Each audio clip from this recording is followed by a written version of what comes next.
It's all you guys. Yeah. Oh my god, you guys just sit here the whole time? Go first, Crazy! Third row on your left, Tegan and Sara, right at the end of the third row. This is really heavy. I need to turn that stuff up. Turn the mics up. There we go. Okay. We're just musicians with hard hearing. Hi. Hi. I'm Juliana from the Huffington Post. Hi. Congratulations. Thank you. So you have called yourselves the Susan Lucci of the Junos in the past. How does it feel to Juno more? Well, we're relieved, obviously, nothing against Susan Lucci, but I do feel like this is a really wonderful time to make a public thank you to all the people who have supported us, and we've always felt very supported by the Junos. A lot of our albums have been nominated, a DVD was nominated, so you don't want to complain about not winning, because it's really just a wonderful thing to be acknowledged. Like, this is a great opportunity for us to say thank you to our fans and all the people who've worked with us for the last 16 years, and I mean, we're very public people anyways, but this feels very cool and appropriate and special, so we're really, really happy. Sure.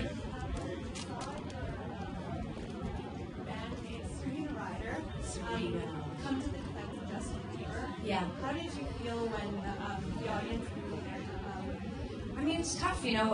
Sarah and I started out in the 90s, which our record company oftentimes tells us not to say because it makes us seem old, but we did start out before the internet was as relevant as it is now. And you know, the social media presence of a band can oftentimes make the band seem bigger than it really is, and you get a lot of hanger-oners and people who just want to comment about celebrity, and I think that Justin Bieber is actually a very talented artist, and I think a lot of people just like to pile on and sort of make fun of him, but we have to remember that he has a mom and a dad and a grandma and grandpa, and he's actually really talented. He's been famous since he was a little kid.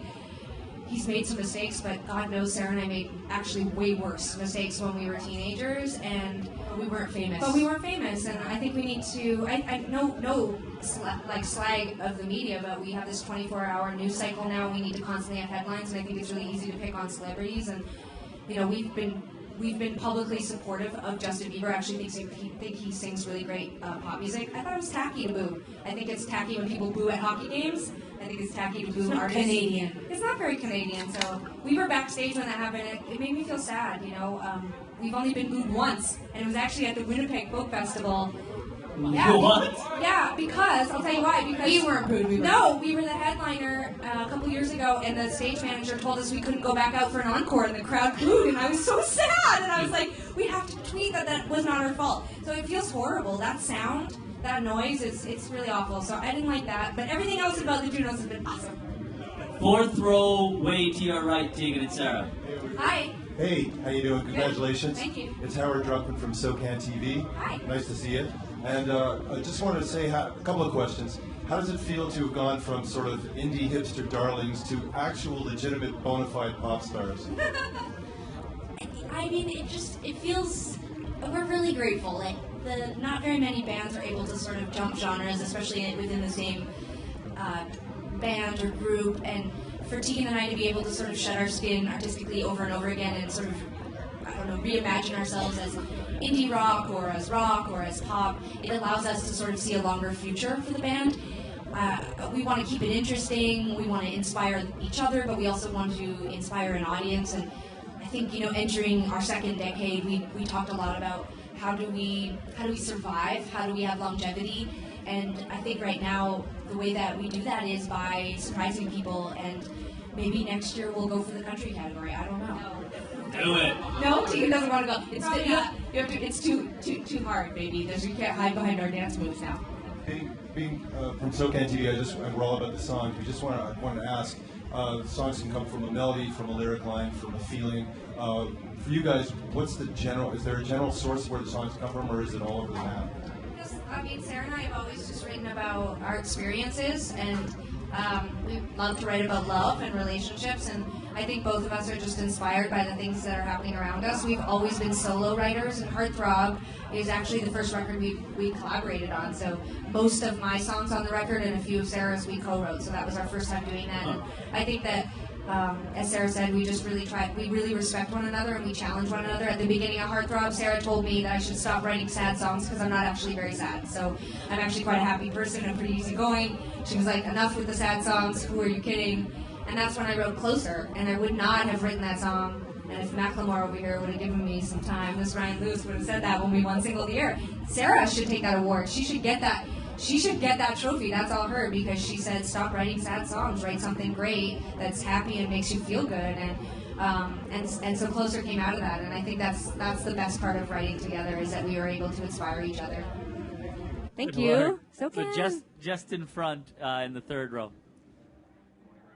Mix 96, you guys are awesome. We play you all the time. You're fantastic. Thank you. Right now, as we're talking, upstairs there's some brothers that are on stage that haven't been together for a long time. Now, you are family. You're sisters, and you're working together. You're writing together. You're traveling together. How do you keep that solid, and how are you going to make sure that that lasts forever? I like to Wow, think... forever. That's a lot of pressure. Back off, man. I want to believe that we've been through the toughest times, that we're going to have in our lives in terms of our relationship. I think, transitioning from high school to the early years of our band were challenging, and I'm very proud of the relationship that we have negotiated. And I'm not saying that we haven't traumatized those working around us, or that we haven't had the occasional abusive fight, but I do believe that we're very, very good at compromise, supporting one another. In a weird way, a lot of our biggest fights have been when we're fighting for the band, not for each other, not for our individual selves. So I like to give a positive spin on it and say that mostly it's a really positive, happy relationship. Sorry, this last one, just to your second row on your left. Hi. So last night, I believe you became the first Juno winner to actually run to the stage. Oh, wow. Yes. As far as what I've seen in the past, have you started thinking about a follow-up to Heartthrob? Every time we start writing a record, the songs sort of lead us in the direction of where we want to go and what we want to do and who we want to work with and what we want to accomplish. And I think we've just been so busy. Last year we worked 285 days. Our focus as a band has always been to be an international act and to tour all over the world and experience culture all over. And I think that we haven't yet had time to really sit down and say what is still left on that bucket list. And it sounds cheesy and sometimes very premeditated, but we're very candid about that. We're very ambitious. We really want to experience everything we possibly can using this vehicle of music. And so I think that after Heartthrob, it's really hard to say what will happen next, but we'll definitely be sitting down soon to talk about what Tegan and Sara should still do, Like maybe the Junos again. Maybe a country record. Just Sarah, Sarah wants to do a country record. Keep your I don't mind know. open Fine, to it. all I love country. Nashville. Thanks you guys I love very Nashville. much. Thank Everyone you very wants much. them. They gotta go. Thank you. They gotta go. Good job.